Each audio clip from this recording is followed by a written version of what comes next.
दादा को मेरी शक्ल मिली, दादा को मेरी शक्ल मिली, झूठा हो तो पत्थर न हेरी रे, हेरी रे, हेरी रे, हेरी रे।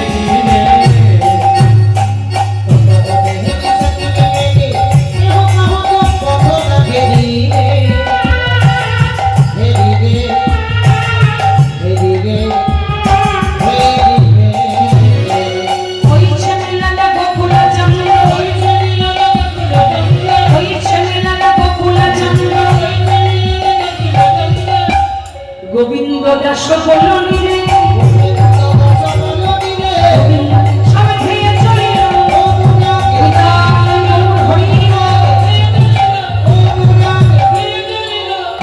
গোবিন্দ দাস বলনি রে, গোবিন্দ দাস ব্রজনবীরা শত বাধা অতিক্রম করে গোবিন্দের কাছে যাচ্ছেন। রাধারানী ভাবছেন আমি কৃষ্ণ দর্শনে যাব, আমি একটু ভালো করে সেজে নিই। এবার রাধারানী সাজছেন কেমন করে দেখুন। হাজি গাই সাজি বাঁশি বাজি না পড়িল লোল গো, সাথে বাসি বাজে না পড়িল গো, রায়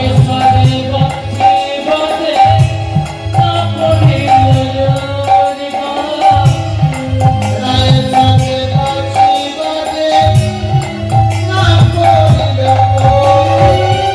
রায় কি করিতে কি না পারে, সবই হলো ভুলে গো। তুমি কি করিতে কি না করে, সবই হলো ভুলিব।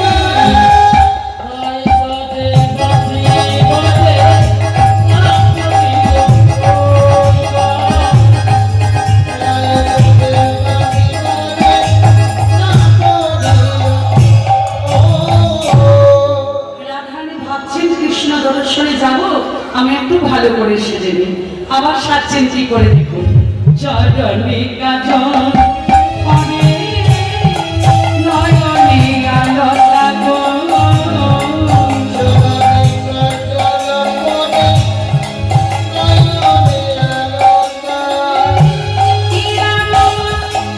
ঝাড়ে পড়ে কঙ্করাজি পাতা গো,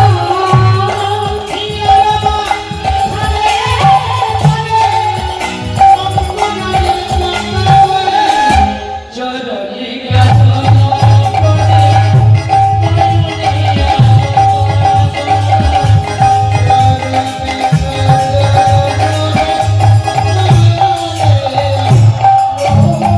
রাধারানী চরণের আলতা নয়নে পড়লেন, নয়নের কাজল চরণে পড়লেন। বঙ্গরাজপাতা মানে মেহেদি আমরা হাতে পড়ি, রাধারানী হাতে না পড়ে বুকে পড়লেন। আবার কি করলেন, করেতে কিঙ্কিণী পরে জঙ্গে পড়ে তার গো,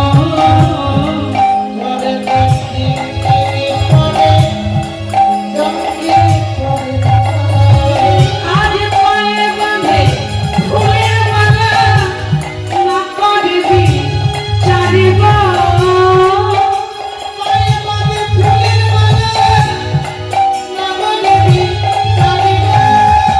করেতে কিঙ্কিণী পরে জঙ্গে পড়ে তার গো, করেতে কিঙ্কিণী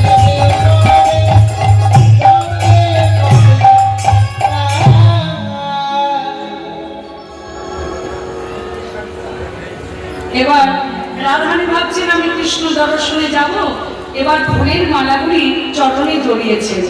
গাছে তো ফুল ফোটে, সব ফুল রাধা গোবিন্দের সেবাই লাগে না। এবার যে ফুলগুলি রাধারানীর চরণে জড়িয়েছে, রাধারানীর চরণ পেয়ে ফুলগুলো আপন জন্ম ধন্য ভেবে জিতং জিতং জিতং রবে বেজে উঠেছে। কমিটির তরফ থেকে এই রাশি রাধারানীকে শাড়িটা দিয়েছেন, আমি রাধারানীর চরণে তুলে দিলাম। সবাই যারা যারা বস্ত্র দান করলেন। আমি শ্রীমতী রাধারানীর চরণে সমস্ত শাড়ি তুলে দিলাম, রাধারানীকে পরিয়ে দিলাম। কেমন সব তো আর পরা যাবে না, আমি ওই শাড়িটাই পরছি। এবার রাধারানী ভাবছেন আমি কৃষ্ণ দর্শনে যাব, আমি আর একটু ভালো করে সেজে নিই। আবার সাজতে গিয়ে বললেন কি, মুকুরিয়া ছড়ি রায় কেশের সাজন গো,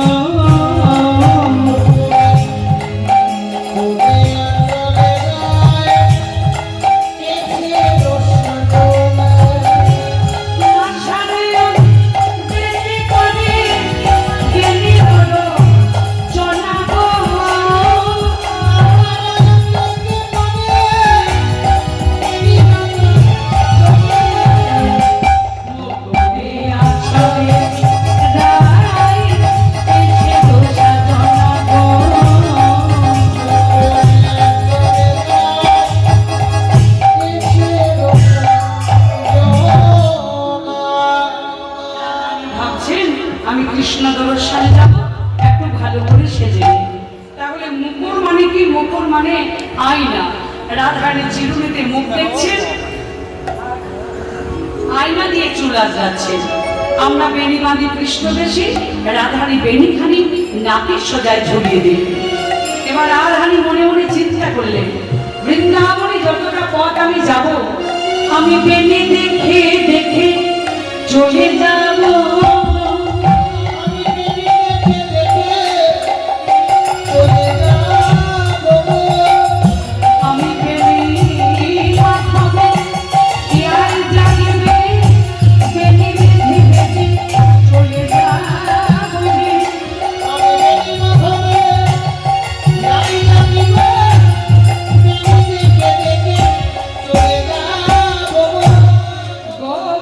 দাস বলে যাই বলি আলি, শ্যামল রাগিনী পালাই লইয়া মনি।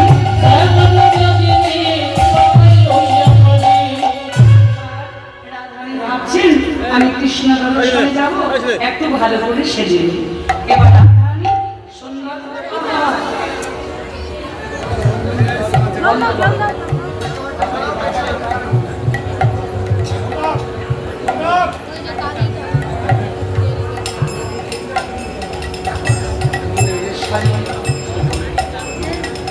এবার রাধারানী ভাবছেন আমি কৃষ্ণ দর্শনে যাব, আমি আর একটু ভালো করে সেজে নিই।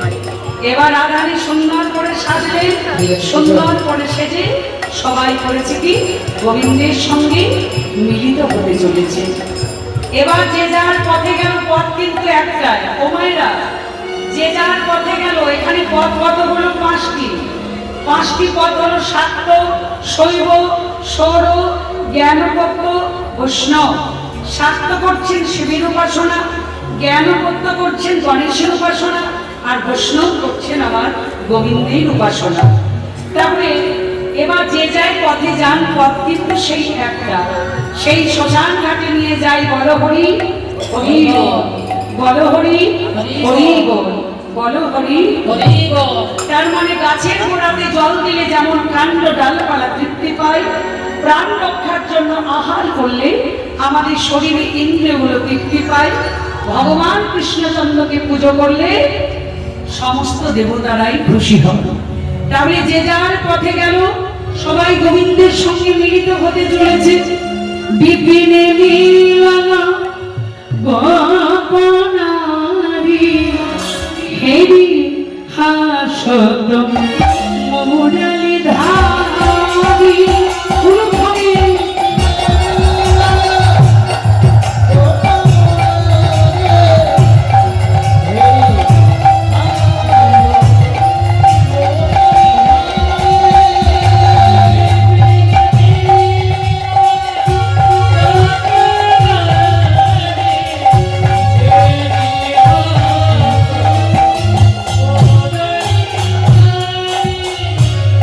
লক্ষ্মী বয়ান উচ্ছত বাপ,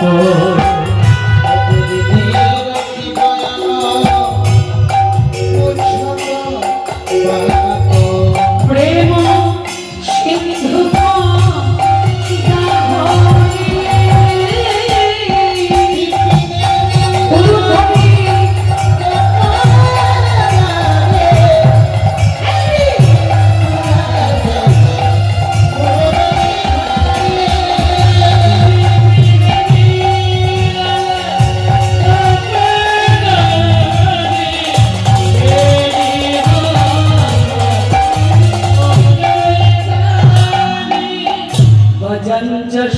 বহু কুশল বলো কাহে কুটিলা চাহনে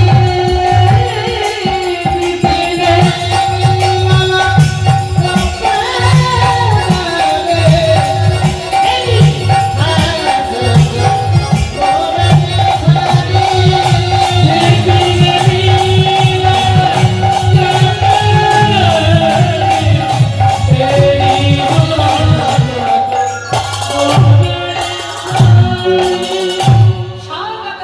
মহাভাগা প্রিয়ঙ্কিং করবাণী বচ ব্রজসনাময়ং কচিদবৃত্তকমল কারণম।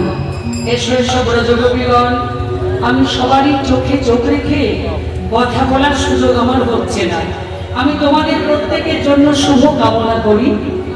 আচ্ছা বলো তো দেখি, এই গভীর রজনীতে ঘোর কাননে তোমরা কেন এসেছো? তোমাদের প্রতিগণ জানতে পারলে দোষটা তো আমারই হবে। ও ব্রজগোপী, বলছি এত রাত্রিতে পরপুরুষের কাছে যারা আসে তাদেরকে এক কথায় বলা যায় কুলোটা। তাহলে শেষ পর্যন্ত কি তোমরা কুলোটাই হলে? ব্রজগোপীরা বলছি গোবিন্দ, আমরা সব সময় তোমার কলঙ্কের কালিমায় লিপ্ত হতে চাই। তাতে আমাদেরকে যদি কেউ কৃষ্ণ কলঙ্কিনী বলে আমাদের কোনো দুঃখ নেই, কারণ আমরা সব সময় তোমার কলঙ্কের কালিমায় লিপ্ত হতে চাই, তাই নাকি? কিন্তু ব্রজগোপী, ভাগবত কি বলেছে জানো? নিজ প্রতি রেখে জীবা পরপতি ভাজে বলেছি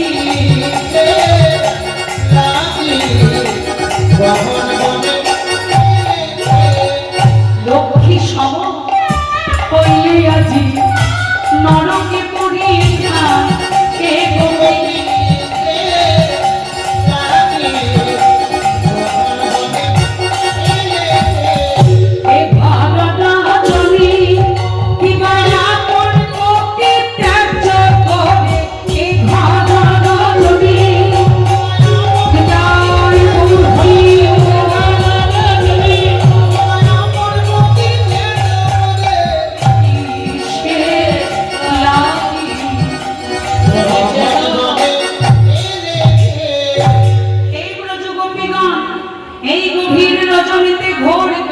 তোমরা কেন এসেছো? তোমরা কেন এসেছো? ব্রজগোপী, এত রাত্রিতে আসা তোমাদের উচিত হয়েছে? ব্রজগোপীরা বলছে, হে গোবিন্দ, আমি আবার শির সরে ফিরে যেতে বলো ঘরে। আমি আমার চিরসরে ফিরে যেতে বলো ঘরে। আমি আবার শির সরে ফিরে যেতে বলো ঘরে। আমি আমার চিরসরে ফিরে যেতে বলো ঘরে। তোমার বাসি সর্বনাশী, তোমার বাঁশি সর্বনাশী। তোমার বাসি সর্বনাশী। তোমার বাঁশি সর্বনাশী। ও না ডাকলে ধর্মের দেশে, না ডাকলে ধর্মের দেশে বিদায় দূর হইল।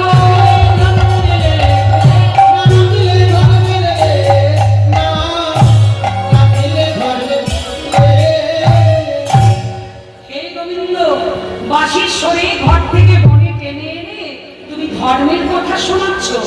তা গোবিন্দ, তুমি যদি এত বড় ধার্মিক, পুতনাবধ কে করেছিল?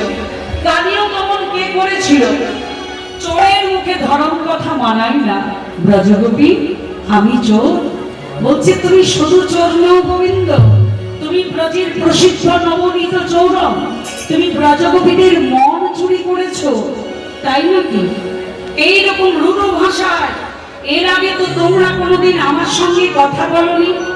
তা আমি কি তোমাদের কোনো ক্ষতি করলাম? ব্রজগোপীরা বলছে, হে গোবিন্দ, তুমি আমাদের কি ক্ষতি করেছো তুমি জানো না। গোবিন্দ বলল, ব্রজগোপী, আজ পর্যন্ত পৃথিবী পৃথিবীর কোনো জীব আমার দিকে আঙুল তুলে বলতে পারে না যে গোবিন্দ তুমি ক্ষতি করেছো। বরঞ্চ মানুষ যখন জ্বলে পুড়ে শেষ হয়ে যায় তখন বলে যে হে গোবিন্দ তুমি রক্ষা করো। তা আমি তোমাদের কি ক্ষতি করলাম যদি একটু দয়া করে বলতে? তখন ব্রজগোপীরা করজোড়ে বলছে হে গোবিন্দ তুমি কি ক্ষতি করেছো জানো? হনুমান যেমন সোনার লঙ্কাপুরীকে আগুন দিয়ে ছাড়খাড় করেছিল, সেই রকম তুমি তোমার প্রেমের আগুন দিয়ে আমাদের সোনার হৃদয়ে পুরী সোনার বৃন্দাবন তছনছ করে দিয়েছ। হে গোবিন্দ তুমি কি করেছো জানো? ব্রজগোপী আর কি করলাম? বলছে হে গোবিন্দ একটা নদী যদি পাহাড়িয়ার দেশ থেকে পাহাড় পর্বত পেরিয়ে নদী যখন সাগরের সঙ্গে মিশতে যায় তখন সেই সাগর যদি বলি যাও যাও নদী তুমি সেই পাহাড়িয়ার দেশে ফিরে যাও, বলো গোবিন্দ তখন নদী কি আর পাহাড়িয়ার দেশে ফিরে যেতে পারে? তো সেই রকমের বহু বাধাই অতিক্রম করে আমরা এসেছি বধূ শুধু শ্যাম সায়রে মিশব বলে আমাদের যেন তাড়িয়ে দিও না।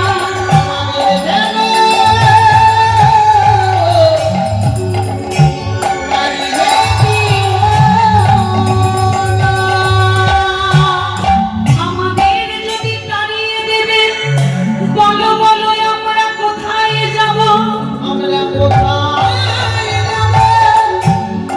গোবিন্দ বললেন শোনো তোমরা কোথায় যাবে তোমরা কি করবে আমার জানার দরকার নেই। আমার একটাই কথা প্রতিজ্ঞাতা ব্রজম প্রতিজ্ঞাতা ব্রজম প্রতিজ্ঞাতা ব্রজম। তোমরা সবাই ব্রজে ফিরে যাও। এবার গোবিন্দ বললেন কি ব্রজগোপীরা গোবিন্দকে মুখে একটা উত্তর করলেন না। ওমাইরা উত্তর তো মুখ দিয়ে দেওয়া যায়। ব্রজগোপীরা উত্তর দিলেন গোবিন্দকে চোখে দৃষ্টি দিয়ে। গোবিন্দের বদন পানি কুটিল নয়নে চাইলেন। এই চাউনি দেখে গোবিন্দ বললেন সর্বনাশ ও ব্রজগোপী তোমরা কুটিল নয়নে চাইছ কেন?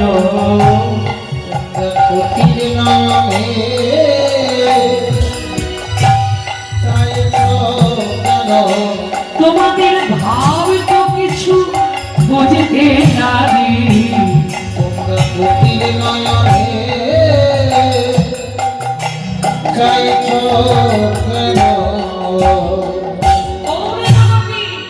এখানে তো আমি একা গো তোমরা একা এত ব্রজগোপী আমার পানে এক দৃষ্টি কুটিল নয়নে চেয়ে আছো। ও বুঝলাম তবে তোমরা আমায় চাইছো নাকি? চাইছো নাকি? চেয়ে চেয়ে আমার চাইছো নাকি? যা চেয়েছো তাই দিয়েছি চেয়ে চেয়ে আমার চাইছো নাকি?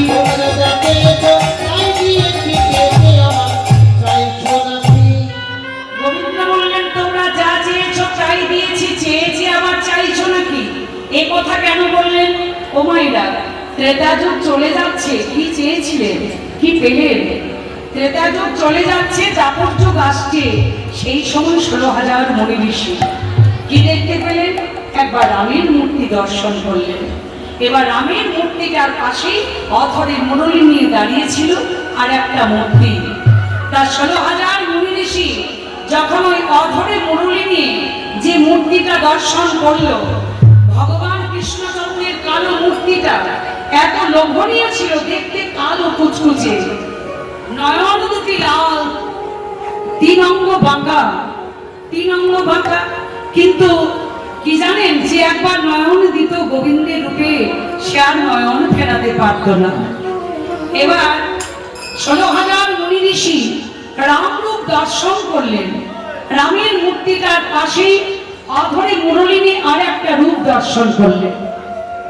এবার 16,000 মুনি ঋষি রামচন্দ্রের কাছে গিয়ে বলল প্রভু এতদিন থেকে কঠোর সাধনা করলাম কিন্তু কিছু পেলাম না। রামচন্দ্র বলছে কি চাও? বলছে প্রভু তোমার পাশে অধরে মুরলি নিয়ে যে মূর্তিটা দাঁড়িয়েছিল, ওই মূর্তিটা আমরা একদিনের জন্য প্রতিরূপে পেতে চাই। তথাস্তু তোমার মনের ইচ্ছা পূর্ণ হোক। কিন্তু মায়েরা, এখানে একটা কথা, আপনারা আজকে শেষ রাত্রি কীর্তনে, কালকে সকালে কুঞ্জ বিলাস, তো আপনারা অনেক ভিক্ষা দিয়েছেন, তো কমিটির বাবা আপনাদের সম্মুখে ভিক্ষার ঝুড়ি হাতে নিয়ে যাবে।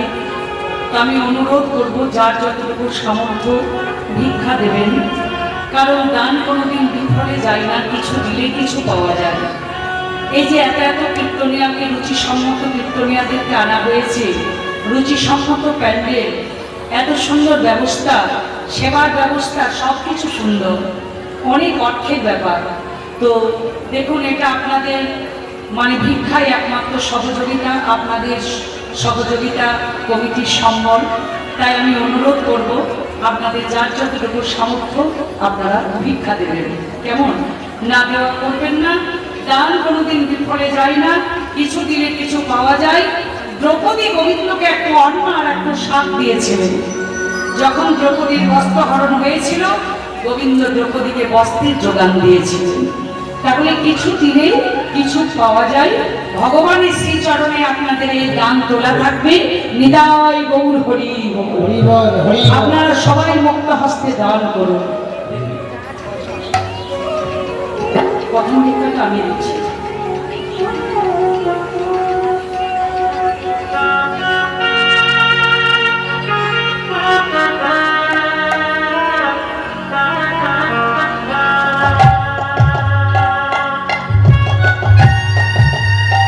মায়েরা, নোট দেওয়ার চেষ্টা করবেন, কেমন?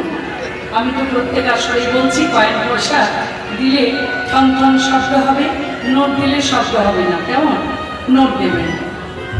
এবার করেছে কি না, 16,000 মুনি ঋষি বললেন, প্রভু তোমার পাশে এই যে মূর্তিটা দাঁড়িয়েছিল, ওই মূর্তিটা আমরা একদিনের জন্য প্রতিরূপে পেতে চাই। রামচন্দ্র বললেন, ত্রেতা যুগে তাহলে তোমাদের মনের ইচ্ছা আমি পূর্ণ করতে পারলাম না। দাপর যুগে আমি যেদিন রাধানাথ রাধা বল্লভ হয়ে যাব, আর 16,000 মুনি ঋষি তোমরা বৃন্দাবনে গোপকন্যা রূপে যাবে, তাহলে দাপর যুগে তোমাদের আমি মনের ইচ্ছা পূর্ণ করব।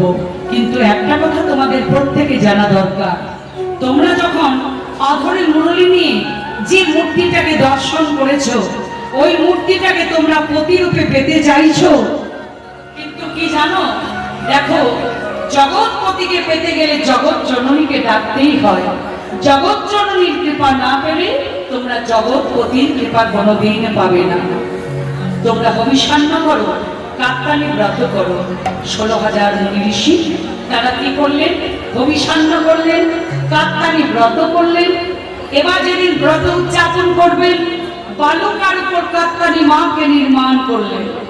কাত্তানি মাকে নির্মাণ করে এবার মায়ের কাছে ধূপ দিয়ে প্রদীপ নিয়ে মায়ের কাছে তাদের মনের কথা জানাতে লাগলেন। তব চরণে আমার মিনতি, তব চরণে আমার মিনতি, তব চরণে আমার মিনতি, তব চরণে আমার মিনতি।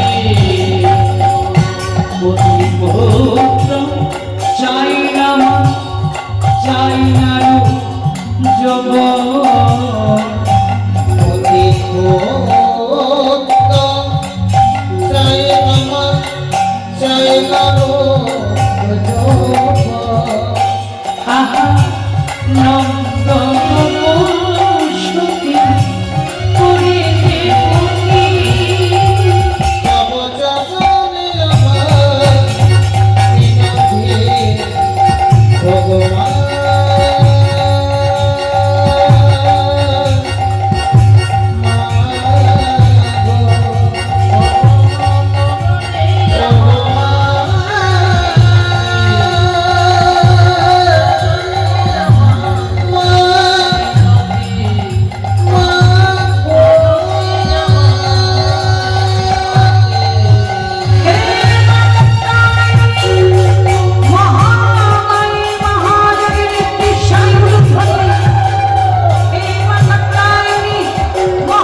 কাত্যায়নী, তোমার চরণে আমরা সব কিছু সঁপে দিলাম।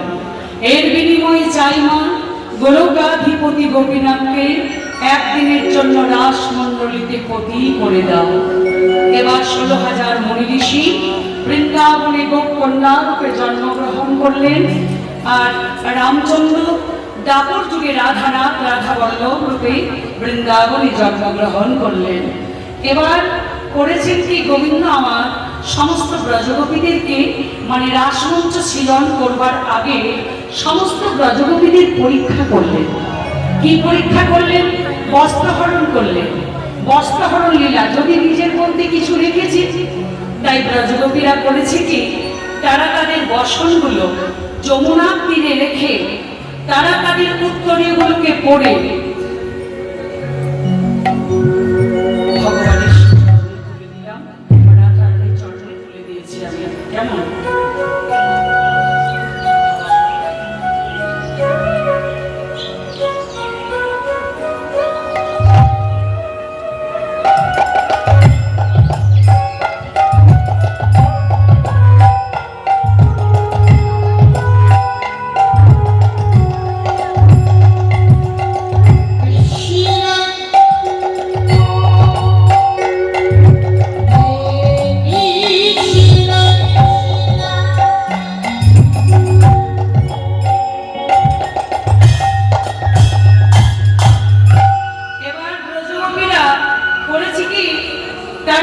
বসনগুলো যমুনার তীরে রেখে তারা তাদের উত্তরীয়গুলোকে পড়ে জলের মধ্যে নাইতে নেমেছে। সেই সুযোগে মানে ব্রজগোপীদের বসনগুলো কি হলো জানেন? যমুনাতে এমন একটা ঢেউ এসে গেল, ব্রজগোপীদের উত্তরীয়গুলো সব ভাসিয়ে নিয়ে চলে গেল। এবার ব্রজগোপীরা জলের মধ্যে বিমর্ষণা হয়ে গেছে। সেই সুযোগে গোবিন্দ ব্রজগোপীদের বসনগুলো একটা একটা একটা একটা করে তুলে নিয়ে করলো কি, কদমটাকে তুলে রেখে বংশীরন্ধ্রগুলো গোবিন্দ আমার এক এক করে পূরণ করছে।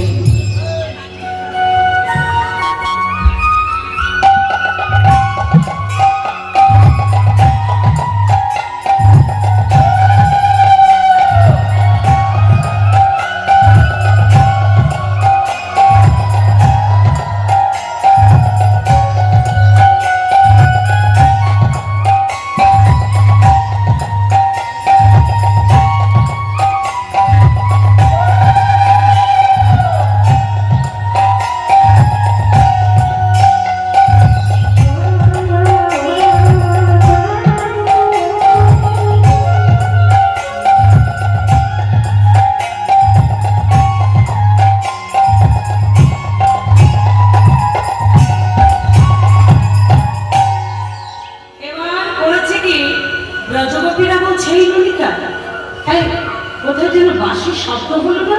হ্যাঁ, তাই তো মনে হচ্ছে। তার মানে কৃষ্ণ এসেছে বল। শোন শোন ললিতা, হালা আমরা যে বিভূষণা সর্বনাশ। এই ললিতা, এমনিতে আমরা বিভূষণা, কিন্তু আমাদের বসনগুলি কইলা আমারটাও নেই। কিন্তু ললিতা, ওই দেখ আমার বসনের প্রতিচ্ছবি দেখতে পাচ্ছি। ওই দেখ আমারটাও দেখতে পাচ্ছি। এই ললিতা, এই দেখ দেখ, ওই দেখ কৃষ্ণের প্রতিচ্ছবি। তার মানে কৃষ্ণ এসেছে। এই জলের মধ্যে বস বস বস বস বস। ব্রজগোপীরা কেউ হাঁটু পর্যন্ত জলে, কেউ কোটি পর্যন্ত জলে, কেউ এক হাতে লজ্জা নিবারণ করে বলছে, হে লম্পটে শিরোমণি কানাই, বলি দাও দাও বসন ফিরে দাও, ব্রজে গিয়ে বলে দেব দাও দাও বসন ফিরে দাও।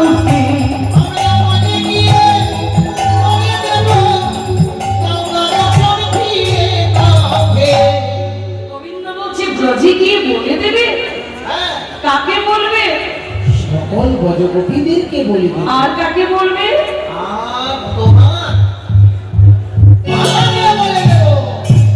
আমি কি বলছি জানো, কারোর কাছে কিছু বলার দরকার নেই। তোমরা সবাই মিলে এক এক করে নীল হতে তীরে উঠে আমার কাছে বসন নিয়ে যাও। আর তোমরা কত বড় অপরাধ করেছো জানো জলের মধ্যে কোনোদিন বিবর্ষণা হয়ে স্নান করতে নেই, সূর্যকন্যা যমুনা তার প্রতি রুষ্ট হয়। তোমরা সবাই মিলে সূর্যদেবকে প্রণাম করো, আমার কাছে বর্ষণ নিয়ে যাও। এবার ব্রজগোপীরা এক হাতে লজ্জা নিবারণ করে, এক হাতে জবা কুসুম সংকাশ্যম কাশ্যপ্যং মহাদতিম ধান্তারিম সর্বপাপগ্নঃ প্রণতস্মি দিবাকরং।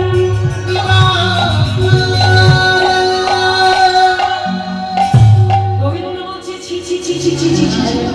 এই তোমাদের জ্ঞান, এই তোমাদের বুদ্ধি, তোমরা শেষে এক হাতে সূর্যদেবকে প্রণাম করলে। তোমরা জানো এক হাতে প্রণাম করলে কি হয়? যদি কোনো পূর্বার্জিত পুণ্য থাকে, এক হাতে প্রণাম করলে সেই ফলটুকু নষ্ট হয়ে যায়।